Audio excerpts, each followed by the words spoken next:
Cena plynu za vlády Roberta Fica klesla o neuveriteľných 90%, aspoň podľa grafu, s ktorým prišiel do relácie Na telo podpredseda Smeru Peter Kažimír. Obhajoval sa, že údaje sú priamo zo štatistického úradu. Nakoniec sa ale ukázalo, že si zabudol prečítať poznámku počiarov. Peter Kažimír prišiel do duelu s Richardom Sulíkom vyzbrojený ťažkým kalibrom. Grafom, ktorý dokazoval, že potom, čo chytil reguláciu cien do rúk Smer a jeho šéf regulačného úradu Holienčík, cena plynu začala priam zázračne klesať. Tu vidíte prácu, pán predseda, toho capa záhradníka, ako ste nazvali pána Holienčíka. To znamená, tie ceny išli prudko dole. Sulíkovi sa ale Kažimírov graf s neuveriteľným poklesom o 90% mierne povedané nepozdával. Pán Kažimír, tu je cena 45 centov, tu je cena 5 centov.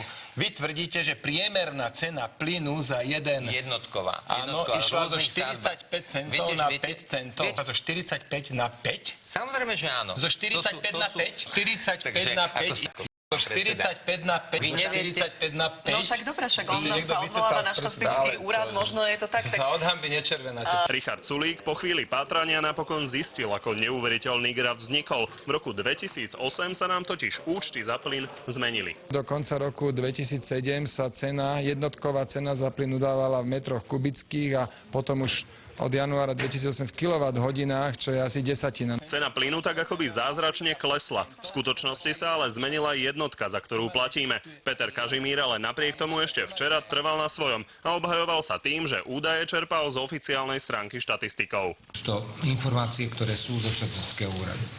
Čiže nevymýšľali sme si ich. Na stránke štatistického úradu informácie o cenách plynu skutočne sú. Je tu ale aj poznámka o tom, že sa jednotky v roku 2008 menili. To si ale ekonomický expert Smeru už nevšimol. Kažimírov graf by tak v skutočnosti vyzeral asi takto. Sadli sme na lep štatistickému úradu.